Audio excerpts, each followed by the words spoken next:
แก้วเจ้าดังสามประการอันมีพระพุทธพระธรรมพระสงฆ์กุลพ่อกุลแม่กุลครูบาอาจารย์กุลศีลธรรมกรรมฐานจงมาปกห่มรักษาครูบาอาจารย์พระเจ้าพระสงฆ์ทุกรูปปกห่มรักษาป่อออกแม่ออกศรัทธาตั้นสาธุชนคนดีผู้สนใจใฝ่ในธรรมทุกท่านขอถวายความเคารพแสดงความนับถือพระมหาเถระพระเถรานุเถระเจ้าคณะพระสังฆาธิการครูบาอาจารย์เจ้าที่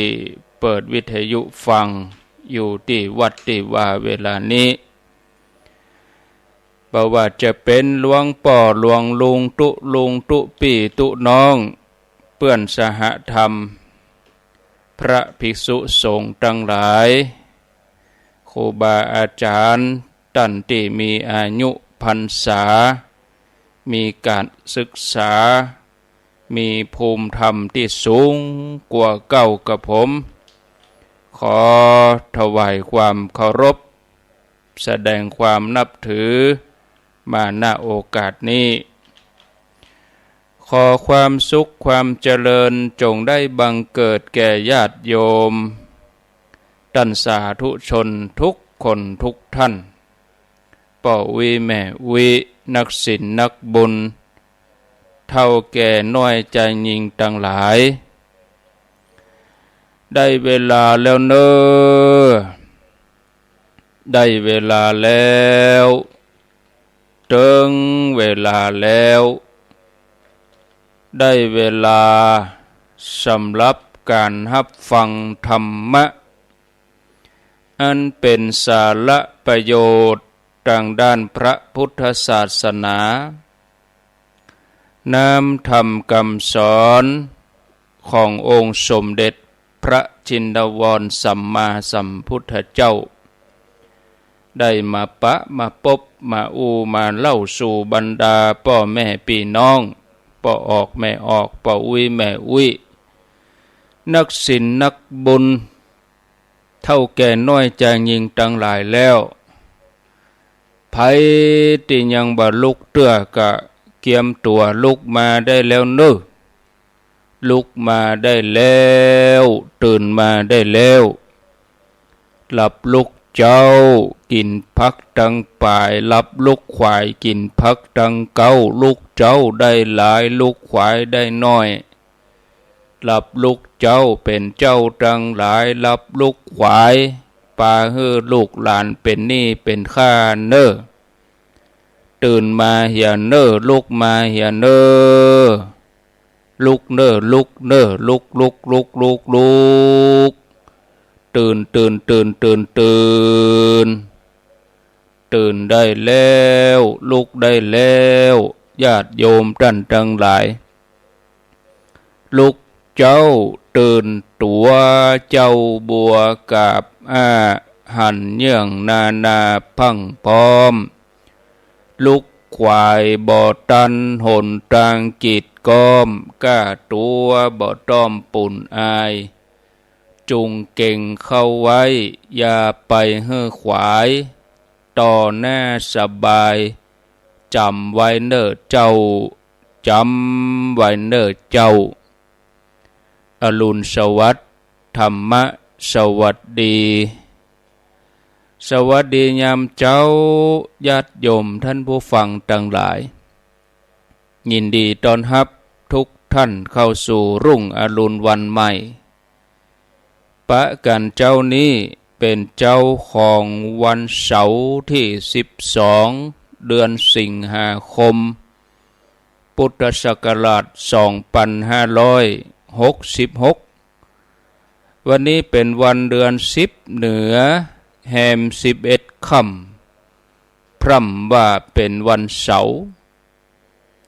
มาพบญาติโยมทั้งหลายในรายการเสียงธรรมแสงอรุณภาคพิเศษตามปกติแล้ว ทุกวันเสาร์นี่จะเป็นธรรมะภาคภาษาปากญอโดยท่านพระครูจันทรกิจจาท่านพระครูอาจารย์นิคมวัดจันทร์อำเภอกัลยาณิวัฒนาเปิ่นจัดรายการทุกวันเสาร์เวลา5 ถึง 6 โมงแต่เนื่องจากว่าวันนี้ได้ขอเวลาท่านเป็นกรณีพิเศษ1 ชั่วโมงเฉพาะเสาร์นี้บ่ได้เสาร์หน้าก็ญาติโยมก็ได้ฟังปกติแล้วก็ใกล้งานเข้ามาที่จะได้ไปตานเตียนกันในวันพุธก็ได้ใจเสียงนี้ประชาสัมพันธ์เอิ้นเชิญชวนบอกกล่าวญาติโยมคือได้ทราบคือได้ฮู้บางท่านก็เปิดวิทยุฟังบางท่านก็ฟังแล้วเขาก็ย้ำความจำย้ำเตือนถึงเรื่องราวที่เราจะไปร่วมบุญกันถ้าวันพุธเวลานี้ก็คงถึงแม่ริมแล้วหมายถึงเวลานี้5 กับ20 นาทีนี่นะถ้าวันพุธนะวันนี้เป็นวันที่12วันพุธเป็นวันที่13เปลี่ยนเป็นวันพุธอีกนะเวลาเดียวกันนี่ก็คงจะถึงแม่ริมปุ้นญาติโยมแล้วอาตมาภาพเองเขาก็คงจะนั่งอยู่ที่เมืองฝางปุ้นแล้วก็จัดรายการอยู่ปุ้นวันพุธนี้แม่เจ้าก็จะจัดรายการอยู่ปุ้นญาติโยมเปลี่ยนกันไปหลายตนอยู่ผู้ที่รับผิดชอบผู้ที่ดูแลอันพวกก็ไปหลายตนอยู่อันพวกก็ฟังตามปกติแต่เป็นการถ่ายทอดเสียงวันพุธนี้ตั้งแต่3เป็นต้นไปเนาะจนฮอดพิธีแล้วที่ห้วยงูในก็ประมาณ10 โมงครึ่งเสร็จเรียบร้อยเขาก็ฟังถ่ายทอดที่พระบาทอุดมต่ออันนี้ก็แจ้งให้ญาติโยมทั้งหลายได้รับทราบก็มีจำนวนรถเพิ่มเติมแจ้งไปตะวานี่ที่แจ้งตะวาไปนี่ญาติโยมทั้งหลายก็ญาติโยมก็อนุโมทนาบุญด้วยกันก็มีแจ้งไปเมื่อตะวานี่สรุปตะวาสรุปพอค่ำเหมือนกันนะ2 ทุ่มญาติโยมกลัวจะติดต่อประสานงานอันนั้นอันนี้เนาะมันมีรายละเอียดปลีกย่อยแถมนักแถมหลายก็ตะวานี่สรุปรถตู้มีอยู่74 กันแล้วก็รถส่วนตัวนี่28 กันรถครูบาอาจารย์พระเจ้าพระสงฆ์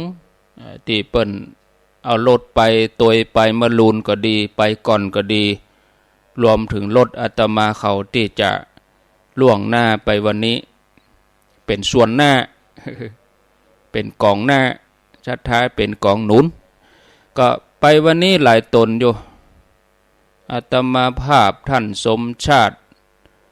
ท่านวันใหม่เหล่ามนทาท่านพระครูสถิตสารคุณอาจารย์วรรณชัยก็วันนี้ส่วนหน้านี่จะไปหลายอยู่ไปนอนปุ้นก่อนไปเตรียมสถานที่ไปอย่างต่างๆรถครูบาอาจารย์นี่15 กันรวมแล้วเป็น117 กัน117กันแต่ว่าแจ้งเพิ่มเติมเมื่อ3 ทุ่มปลายก็มีตังลำปางบวกเข้ามาเป็นรถตู้แถม6 กันแล้วก็รถส่วนตัวแถม5 กันรถพระสงฆ์เท่าเดิมเป็นว่าประเด็นนี้เดิมมี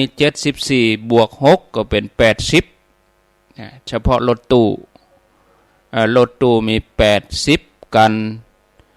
แล้วก็รถส่วนตัวเดิมมี28บวกแถม5เป็น33นั่นก็รถตู้80รถส่วนตัว33รวมแล้วเป็น113เนี่ย113 80บวก33ก็เป็น113บวกรถพระสงฆ์15กันรถพระสงฆ์15กันก็รวมแล้วณปัจจุบันก็เป็น128นะ128นะญาติโยมก็เป็น128กันเนาะถึงรถตู้รถส่วนตัวรถพระสงฆ์รถตู้80กันนะรถส่วนตัว33กันแล้วก็รถพระสงฆ์15กันรวมแล้วเป็น128กันที่จะเดินทางไปในวันพุธนี้วันนี้ก็เดินทางล่วงหน้าไปก่อนก็3-4กันแล้วเนาะญาติโยม3-4กันรถที่จะล่วงหน้าไปก่อนวันนี้วันนี้เป็นวันแม่แห่งชาติก็คงจะอู้ถึงเรื่องราวเกี่ยวกับวันแม่แล้วก็มาเล่านิทานเกี่ยวกับวันแม่เหตุสักเล็กน้อยคงจะพอดีกับเวลาอู้ถึงเรื่องราววันแม่แห่งชาติแม่ของเฮาทุกคนเปิ่นห้องแม่มดแม่น้ำแม่ทับแม่เล็กแม่ครัวอย่างก็แม่เป็นผู้ยิ่งใหญ่น้ำก็ห้องว่าแม่น้ำเป็นใหญ่ในครัวก็ห้องแม่ครัว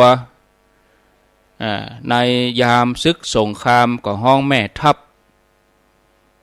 เป็นใหญ่แก่เล็กก็ห้องแม่เล็กอีกนะคำว่าแม่นี่มีความหมายญาติโยมคำว่าแม่นี่ญาติโยมทั้งหลายถ้าเราพิจารณาดีๆก็นี่บ่พ้นการเป็นผู้ที่ฮื้อชีวิตคำว่าแม่คือแม่หญิงคนหนึ่งที่ฮื้อกำเนิดลูกฮื้อกำเนิดบุตรธิดาปกป้องคุ้มครองดูแลรักษาในสังคมไทยนี่ใจคำว่าแม่ห้องสิ่งดีๆสิ่งที่งามๆสิ่งที่ดีงามตามธรรมชาติเอาคำว่าแม่นำหน้าเพื่อเป็นการยกย่องเทิดทูนในฐานะที่ผู้ฮื้อกำเนิดแล้วก็หล่อเลี้ยงชีวิตบุตรธิดาลูกทุกคนคำว่าแม่คือผู้เสียสละส่วนตนเพื่อลูกแล้วก็แม่ก็ประคับประคองเลี้ยงดูลูกจนเจริญเติบโตความฮักของแม่ถือว่าเป็นความฮักที่ยิ่งใหญ่เป็นความฮักที่บริสุทธิ์หาอันยังจะมาเปรียบบ่ได้เพราะว่าแม่นี่พร้อมที่จะตกละกรรมลำบากเพื่อลูกทุกข์ยากเพื่อลูกอดอยากเพื่อลูกโดยที่บ่มีความเหน็ดเหนื่อยบ่หันแก่ความเหน็ดเหนื่อยแล้วแม่นี่ก็บ่เคยรังเกียจลูกเลยบ่ว่าลูกจะเกิดมาหน้าตาเป็นอย่างใดร่างกายจะครบ32ก่อแต่คนที่คอยอยู่เคียงข้างอยู่เสมออยู่เคียงข้างเฮาอยู่เสมอก็คือแม่ที่ดูแลยามเจ็บไข้ได้ป่วยเป็นที่ปรึกษาหารือเป็นครูเป็นหมอคอยให้กำลังใจชี้แนะเรื่องราวดีงามมีความปรารถนาดีต่อลูกอยู่ตลอดทุกเวลาทุกสิ่งทุกอย่างแม่จัดเตรียมไว้ให้ลูกอยู่ตลอดแล้วแม่ก็บ่เคยจมเคยบ่นสักน้อยตั้งแต่เลี้ยงตั้งแต่น้อยๆมาจนใหญ่มานี่ ตั้งแต่น้อยจนเป็นผู้ใหญ่ทรงห่ำทรงเฮียนไปจนถึงจุดหมายของชีวิตนะได้ทำการทำงานสามารถดูแลตัวเองได้นะสามารถสร้างฐานะสร้างครอบครัวให้อบอุ่นได้นี่ศรัทธาญาติโยมอันนี้คือแม่ผู้ที่มีกุลต่อลูกอย่างใหญ่หลวงมีกุลต่อลูกอย่างยิ่งใหญ่ศรัทธาญาติโยมวันนี้ขอได้สรรเสริญขอได้ยกย่อง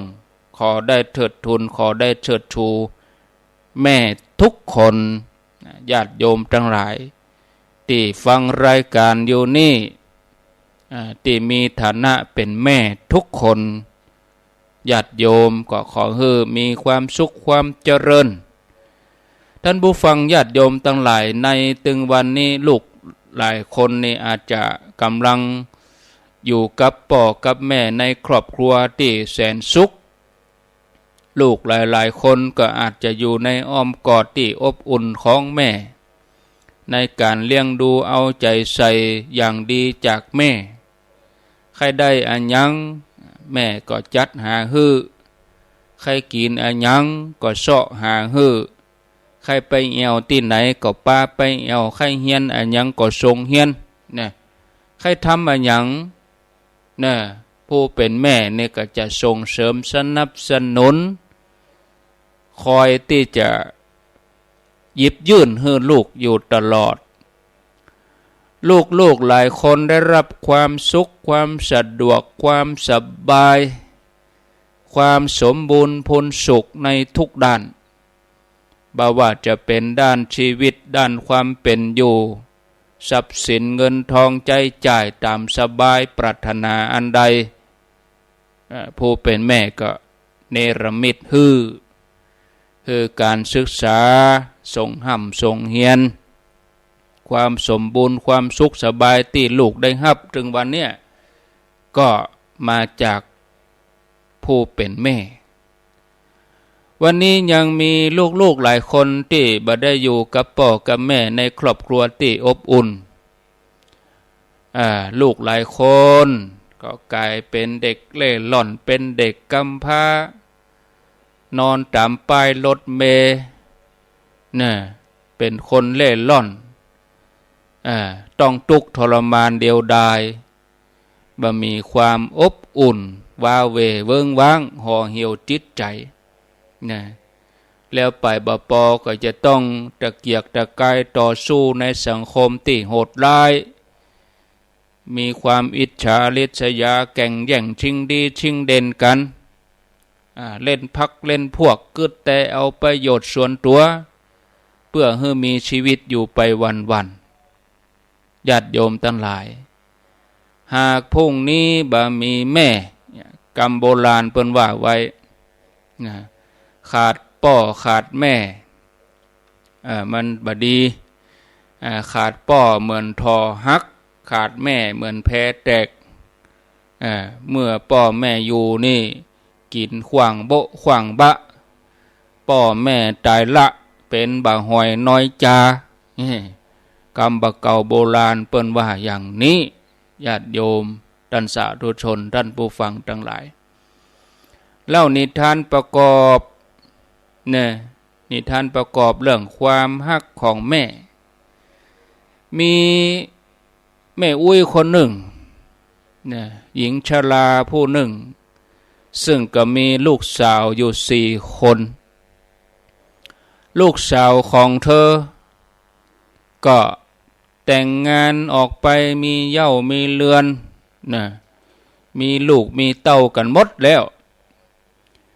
เมื่อถึงเวลาปีใหม่หญิงชราคนนี้ก็คิดถึงลูกคิดถึงหลานเพราะว่าลูกถึง4นี่ก็บ่ล่ำที่จะเอาหลานมาเยี่ยมมาเอวผู้เป็นย่าเป็นยายพ้องเธอก็เฮือเปื่อนบ้านโทรศัพท์ไปหาลูกเพราะว่าเธอเองก็ใจโทรศัพท์บ่จ้างคนบ่เก่าก็ ก็ขอให้เปื่อนบ้านโทช่วยติดตามนะให้ลูกเนี่ยมาพร้อมหน้ากันในวันปีใหม่โดยที่หญิงชราผู้นี้ก็หู้ว่าลูกจะมาก็เห่งเข้าครัวปรุงอาหารอย่างดีอาหารที่ลูกมักอาหารที่ลูกชอบเอามาเลี้ยงดูแลทำกับข้าวชุดฝีมือเมื่อหญิงชราผู้นี้เข้าครัวปรุงอาหารเรียบร้อยตามที่ลูกทุกคนชอบเนี่ยเข้าครัวปรุงเรียบร้อยก็นำอาหารจานสุดท้ายมาวางไว้ที่โต๊ะเธอก็อู้ขึ้นว่าเอาละได้เวลากินข้าวได้แล้วลูกทั้งหลายหญิงชราผู้นี้ก็นั่งลงยังมาตันได้กำจ้อนย่ำตันได้เปียกำเข้าลูกสาวถึง4 คนก็ลู่กันตักเข้าใส่จานของตัวเก่าเนี่ยตั้งคนก็ตั้งลู่ตักเข้าในโถมาใส่ในจานของตัวเองจนในที่สุดเนี่ยตั้งคนก็ตั้งกินอาหารก็หมดเนี่ยจานข้าวของแม่ว่างเปล่าบ่มีไผตักเข้าใส่จานให้แม่หญิงชราผู้เป็นแม่นี่บ่ได้ตักเข้าเลยแม้แต่ปากเดียวเมื่อถึงเวลามื้อเจ้าเหตุการณ์ก็เหมือนเก่าเหมือนเดิมเหตุการณ์ตะกี้เป็นแมลงก็นอนบ้านคืนอีกนะไปถึงเมื่อเจ้าก็เหมือนเดิมบอกกองทำกับข้าวเสร็จเรียบร้อยทำอาหารเรียบร้อยเตรียมโต๊ะกับข้าวอาหารเต็มโต๊ะ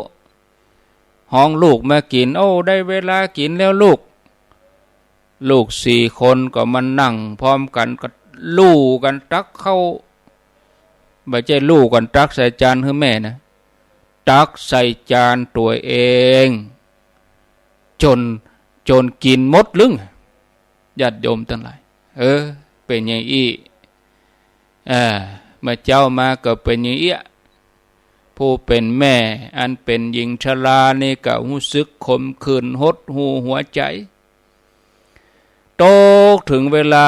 มื้อเย็นแถมกำทันทีที่ผู้เป็นแม่นำกับข้าวจานสุดท้ายมาวางบนโต๊ะกำนี้แม่ก็บ่ได้อันยังออกมาบ่ได้บอกว่าได้เวลากินแล้วก็บ่ได้อู้เหมือนขาบก่อนแต่ว่าผู้เป็นแม่หญิงชราผู้นี้ก็รีบเทกับข้าวแต่ละอย่างใส่ลงในจานข้าวของลูกสาวถึง4หมดเลยลูกสาวถึง4 คนหันอย่างอันก็แปลงหน้างงลูกสาวคนเก่าถามแม่ตัวเก่าว่า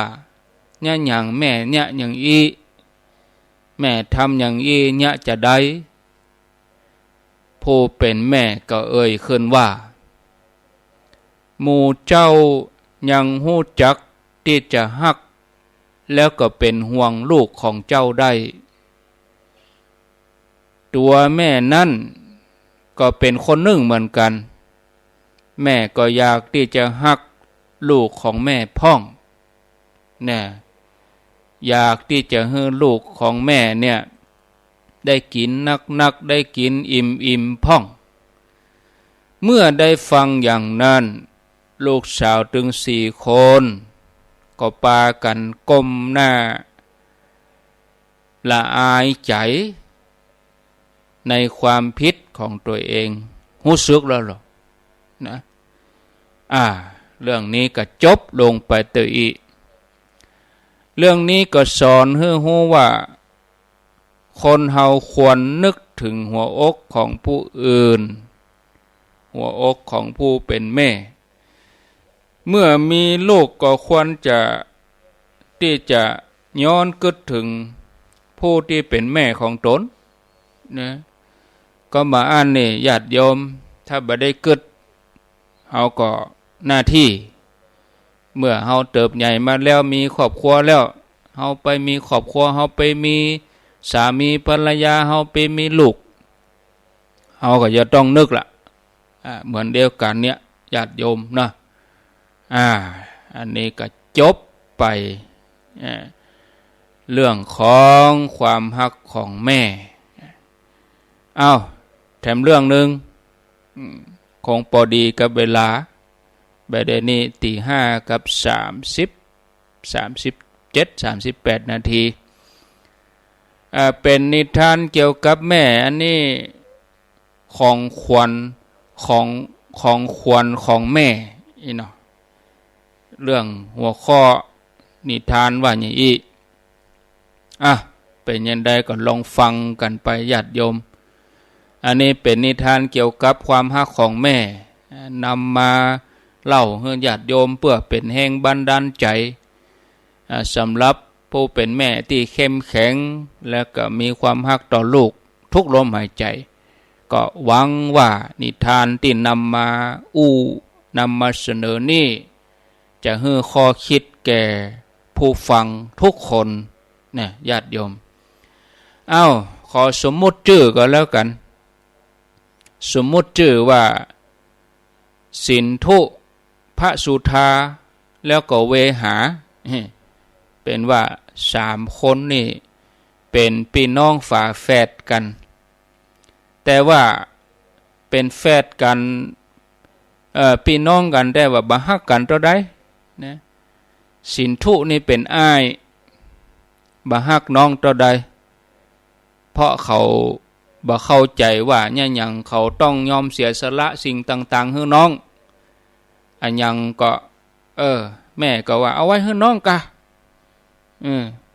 เวลาน้องให้มาแม่บุ๊บเฮาสินธุเข้าใจว่าอย่างนี้ส่วนเวหาก็บ่ฮักอ้ายเท่าใดบ่ฮักปี่เท่าใดเพราะเขาบ่เข้าใจว่าเนี่ยหยังเขาจะต้องเคารพอ้ายเคารพปี่ทั้งที่มีอายุต่างกันเพียงบ่กี่วินาทีเพราะว่าเป็นฝาแฝดโลกแต่เวหานี่เป็นน้องสินธุกับพระสุธานี่เป็นปี่เป็นอ้ายส่วนพระสุธานี่เป็นคนกลางสินธุนี่เป็นคนเก่าพระสุธานี่เป็นคนกลางเวหานี่เป็นคนล่าน้องล่าสุดท้องพระสุธานี่ก็บ่ฮักตึงอ้ายบ่ฮักตึงน้องบ่ฮักตึงปี่ตึงน้องน่ะเพราะเขารู้สึกว่าการที่มีปี่มีน้องเนี่ยทำให้ไผบ่สนใจลูกคนกลางแม่ปี่น้องตึง3บ่ฮักกันแต่ทุกคนต่างก็ฮักแม่เหมือนกัน3พี่น้องก็พยายามทำตัวให้น่าฮักที่สุดเพื่อให้แม่ของเขาฮักตัวเขานักที่สุดแล้วก็เมื่อเขาทั้งหลายใหญ่ขึ้นมาความคิดนี้ก็คงอยู่ในใจของเขาตลอดเวลาพี่น้องแต่ละคนต่างก็กึศกันไปว่าวิธีการที่จะทำให้แม่ของเขาฮักเขานักกว่าไผก็คือการทำให้แม่ภูมิใจในตัวเขานักที่สุดเมื่อกึศได้อย่างนี้แล้วฝาแฝดแต่ละคนก็เดินออกจากบ้านแล้วก็เลือกที่จะทำสิ่งที่เขาเกิดว่าเนี่ยคือแม่ภูมิใจเนี่ยคือแม่ชื่นใจสินธุผู้เป็นอ้ายเก่าผู้เป็นลูกคนเก่าสินธุนี่เป็นลูกคนเก่าเกิดว่าความร่ำรวยคือของขวัญที่ดีที่สุดถ้าแม่หันเฮารวยแม่คงจะม่วนใจ ฉะนั้นผู้เป็นคนเก่านี่ก็เลยเริ่มต้นด้วยการทำมาค้าขายด้วยความมุมานะบากบั่นสะสมเงินทองให้แม่ได้ใจสวยสะดวกสบายบ่ขาดมือบ่ขาดสายคนกลางจื่อพระสุธา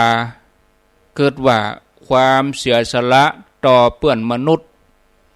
ความมีน้ำใจความเสียสละก็คงจะเป็นของขวัญที่ดีที่สุดที่จะทำให้แม่เฮาเนี่ยม่วนใจฉะนั้นพระสุธาซึ่งเป็นลูกคนกลางก็เลยเลือกที่จะเป็นหมอเพื่อที่จะมีโอกาสช่วยเหลือคนตกทุกข์ได้ยากคนไข้คนหยังรักษายามเจ็บป่วยแล้วก็ดูแลคนอื่นให้คนอื่นได้หายโรคภัยแค่เจ็บคนอื่นหายเจ็บหายป่วยนี่ก็คงจะดีที่สุดเวหาอันเป็นน้องล่านี่เกิดว่าการทำให้คนทั้งหลายมีความสุขคงจะเป็นของขวัญที่ดีที่สุด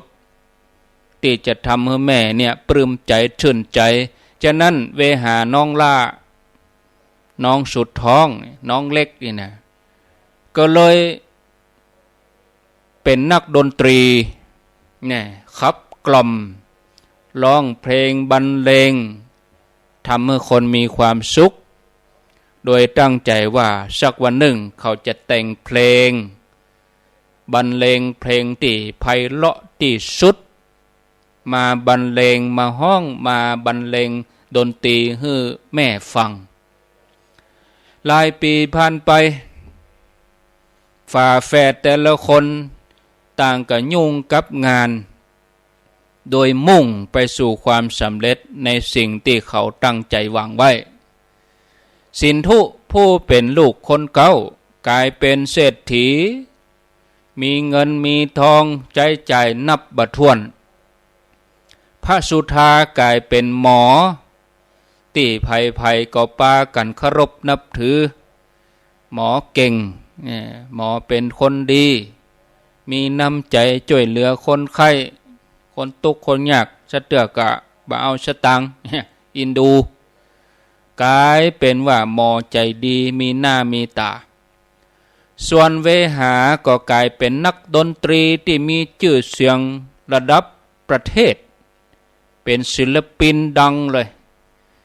แต่งเพลงคนหลงไหลแต่งเพลงมาเมื่อใดก็ได้รับความนิยมเพลงก็ดังตัวเก่าก็มีชื่อเสียงไปตัวนะจนกระทั่งวันหนึ่งฝาแฝดถึง3 คนนี่ก็ได้หู้ข่าวนะได้หู้ข่าวว่าแม่บ่ค่อยสบายแม่กำลังป่วยฉะนั้นฝาแฝดถึง3 คนก็เลยรีบลางานหยุดงานเนาะจัดแจงจัดสรรเวลาเร่งรีบกลับบ้านเพื่อที่ทั้ง3 คนนี่จะมีโอกาสได้ปรนนิบัติดูแลแม่ของเขาอันเป็นสุดที่ฮักวันนั้นซ้ำเป็นวันคล้ายวันเกิดของแม่ตัวท่านสินธุซึ่งเป็นมหาเศรษฐีใหญ่ไปถึงบ้านคนแรกเศรษฐีใหญ่ก็ได้เอาเงินเป็นก้อนเลยเงินเป็นปึกมีคำมีเพชรนินจินดามีเงินมีทองใส่กระเป๋าไปเนี่ยเพื่อว่าจะเอาไปให้แม่เป็นของขวัญนะแต่ทันทีที่สินธุผู้เป็นลูกคนเก่าหันแม่นอนอยู่บนเตียงเขาจะฮื้อเป็นเงินเป็นก้อนนี่แม่จะลุกไหวก็นะจะเอาไปใจห่อมไทยก็นอนบนเตียงไร้ความหวังไร้ความรู้สึกสินธุก็พิจารณาทันทีว่าของขวัญที่เฮาตั้งใจเอามาฝากแม่เนี่ย เนี่ยคงสายเกินไปเอามากองไว้ตรงนี้เอาเลขบัญชีเปียเอาทองเปียเอาเงินไว้โอ้สายไปแล้วแม่บ่ได้ใจบัดเดี๋ยวนี้นอนอยู่เตียงงั้นแตบเซ็บเนี่ยมือเท้ายกบ่ขึ้นพับกระตายิบยิบลมหายใจโรยระรินเนี่ยเอาฮื้อแล้วแม่จะเอาไปใจต่างใดลูกคนที่สองซึ่งเป็นหมอชื่อว่าสุธาพระสุธาก็กลับบ้านมาถึงเป็นคนที่สองเมื่อพระสุธาหันอาการของแม่เขาก็หู้ได้ทันทีเลยว่าไหวแล้วแม่เฮาตรวจพอความดันตรวจทุกอย่างชีพจรก็อันยังก็เนี่ยหมอพิจารณาแล้วแม่นี่บ่ไหวแล้วคงจะจากไปละนะคงจะเกียมตัวจากไปละกำลังจะจากไปละแต่ด้วยความเป็นหมอก็บ่ยอมจำนนต่อโรคภัยง่ายๆบ่ยอมกันก็พยายามใจวิชาความรู้ใจประสบการณ์หาวิธีที่จะรักษาแม่ต่อสู้กับโรคที่เกิดกับแม่เนี่ยเพื่อให้แม่มีอาการดีขึ้นจะทำจนสุดความสามารถสุดกำลังนะแต่ว่าญาติโยมทั้งหลายบัดดาลการแล้วเนี่ยเพราะว่าเหมือนตะเกียงจะหมดน้ำมันน่ะหมดเจือหมดน้ำมันนะเวหาซึ่งเป็นลูกคนล่าคนสุดท้ายเกียมเพลงนะหลายๆเพลงนะดนตรีไพเราะเกียมเพลงหลายๆเพลงเพื่อจะนำมาบรรเลงให้แม่ฟังเป็นของขวัญวันเกิดแต่ทันทีที่หันแม่นอนเตียงกับเพลงหมอออกแล้วกำนั่นห้องเพลงหมอออกแล้วนะกลายเป็นให้ไปเหียเพราะเขาหู้เลยว่าเพลงที่เขาแต่งมานะสายเกินไปแล้วจะมาบรรเลงอย่างตอนนี้จะมาห้องอย่างตอนนี้สินธุเวหาก็เปลี่ยนกันดูแลแม่อย่างใกล้ชิดส่วนพระสุธาผู้เป็นหมอก็พยายามติดต่อโรงพยาบาลติดต่อเพื่อนหมอที่ชำนาญการรักษาแม่ด้วยวิธีต่างๆหลังจากที่เวลาผ่านไปหลายวันอาการของแม่ก็ดูเหมือนว่าดีขึ้นมาพ่องจื่นขึ้นมาพ่องเพราะว่าหันลูกพร้อมหน้าพร้อมตาไม่ใช่เป็นเพราะยาแต่เป็นเพราะหน้าลูกทั้ง3 คนอย่างใดก็ตามแม่ของเขาก็คงบ่อาจจะหายป่วยได้พระสุธาบอกกับปี่แล้วก็น้องว่าหากวันใดแม่ดูสดชื่นแล้วก็แม่ดูเหมือนว่าจะฟื้นจากอาการป่วยขอให้ทุกคนเนี่ยหู้ในใจเลยว่านั่นคือพลังสุดท้ายของคนไข้ที่กำลังจะจากโลกนี้ไปซึ่งในที่สุดวันนั้นก็มาถึงแต่ก็คือป่วยมาเมินแต่มันจื่นขึ้นมาโดยที่มันเปลี่ยนหน้ามือเป็นหลังมือก็ขอให้ทุกคนเข้าใจว่านั่นเป็นแหงเฮือกสุดท้ายล่ะเป็นพลังสุดท้ายเป็นกำลังใจสุดท้ายนะเจ้าวันนั้นแม่ของฝาแฝดถึง3 คนนั่นนะจากที่นอนมาบนกับลุกนั่งกลางเตียงเนี่ยสดชื่นนะยิ้มแล้วผู้เป็นแม่นี่ก็พอลูกที่สลบสลายนอนหลับอยู่ข้างเตียงพ่องก็หลับตั้งปื้นพ่องก็นอนที่โซฟาแม่ลุกมานั่งพอลูกนอนเฝ้าแม่ก็พอลูกถึง3 คนตลอดนะทั้งคืนเนี่ยเมื่อลูกตื่นขึ้นมาหันสายตาของแม่ที่กำลังพอเขาโดยความ ปรารถนาดีด้วยความเมตตาลูกถึง3ต่างก็หู้ทันทีเลยว่าวันนี้คงเป็นวันสุดท้ายที่ชีวิตแม่เนี่ยจะได้อยู่กับหมู่เฮาสินธุขอโทษแม่ที่บ่ได้ปิกมาหาแม่ฮือโวยพระสุธาเล่าให้แม่ฟังถึงความสำเร็จในชีวิตของเขาว่าไปห่ำไปเฮียนมุมานะอดทนจึงสำเร็จสินธุก็เล่าความสำเร็จในชีวิตหน้าที่การงานส่วนเวหาก็ถามแม่ว่าแม่ข้าได้อันยังเป็นของขวัญสำหรับวันนี้วันเกิดที่ผ่านมาตัวผู้เป็นแม่ก็นิ่งอยู่ดักอยู่ก่อนที่จะเผยความในใจให้ลูกได้รับรู้แม่บอกกับลูกว่าแม่เลี้ยงลูกโดยที่บ่หวังอันหยังตอบแทนเลยลูกบ่ต้องเอาหยังมาฮื้อคนที่เอาเงินเอาทองมาฮื้อเนี่ยก็เอาไปเลี้ยงดูครอบครัวเหียบัดถ้าเอามาฮื้อแม่เอาไปดูแลครอบครัวสร้างฐานะเนี่ยคนที่เป็นหมอก็คือมีน้ำใจเหมือนเดิมช่วยเหลือคนไข้ช่วยเหลือคนยากคือมีน้ำใจเนี่ยคนที่เป็นนักดนตรี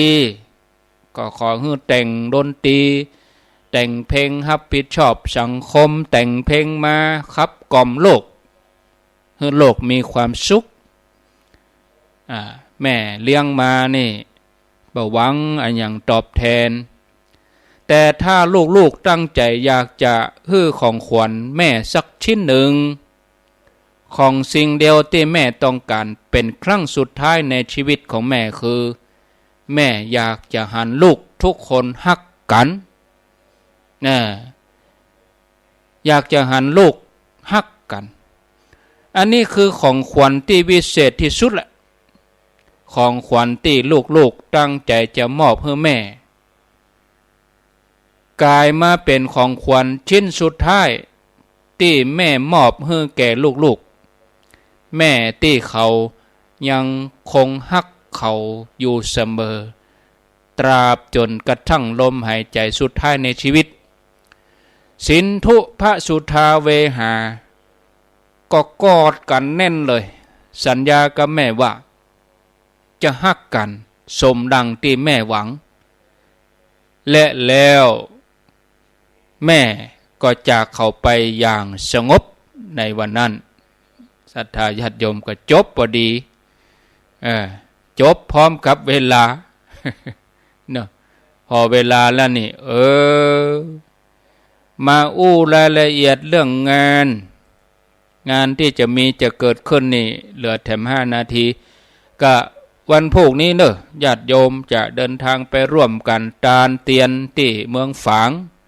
จุดแรก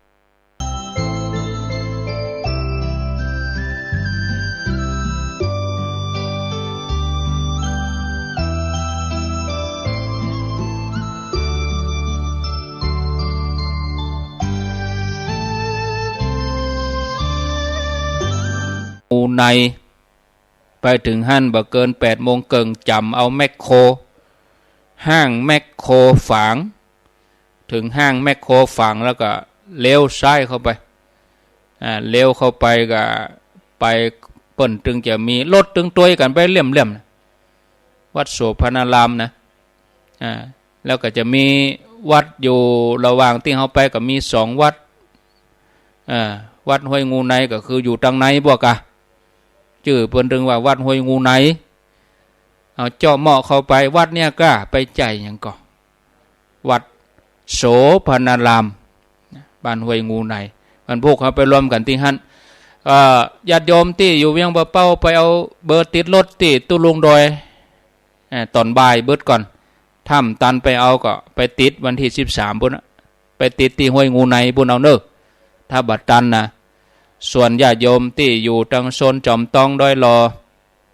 ป่าสร้างเวียงหนองล่องแม่วางสันป่าตองหางดงอย่างมุนี้ในเวียงเชียงใหม่นี่ก็ตี 5 กึ่งปตท.แม่ริมไป ปากตังเสมิงแล้วก็เวลาประมาณนี้6 โมงนี่ก็คงจะถึงที่ปากตังปังกว้างหน้าค่ายพระนเรศวรมหาราชแม่แตงแล้วก็ทยอยกันไปเนอะไผ่พร้อมไผ่ติดเบอร์อย่างแล้วก็ทยอยกันไปเลยเขาได้ไปกันเป็นกลุ่มเป็นสายเป็นเส้นเพราะว่ามันตึกจราจรเปิ้นลำบากไปกันตามธรรมชาติไผ่ใครแหว่ปั๊มก็แหว่ใครไปซื้อครัวซื้อหยังก็ตามใจแล้วก่อนจะเข้าไปในวัดก่อนจะเข้าไปในงานก็คือแวะปั๊มทำธุระเหียก่อนถ้าเราไปเข้าที่วัดเนี่ยบางทีห้องน้ำบ่พอคนไปเป็นปันไปรอคิวไปยืนอยู่หั่นจากนั้นเฮาทำธุระเฮาเสร็จสัดเรียบร้อยก้อยเข้าไปในงานก้อยเข้าไปในวัดอันนี้สำคัญที่สุดเนาะเอาละเนอะพอสมควรแก่เวลาก็สำหรับยอดปัจจัยถวายก็ครบหมดแล้วอ่านไปตะวาแล้วเนาะเรียบร้อยไปตะวาแล้วถึงหมดถึงมวลนี่ก็ครบถ้วนสมบูรณ์เรื่องรถก็แจ้งแล้วอย่างอื่นคงมีอย่างนะอย่างอื่นคงมีอย่างละก็ขอได้นำรายการจากลาศรัทธาญาติโยมท่านสาธุชนทุกคนทุกท่านไปก่อนป้ากันแถมไม่วันผูกเมื่อเจ้าที่เมืองฝางสำหรับวันนี้โชคดีมีใจอายุวันโนสุขังปะลัง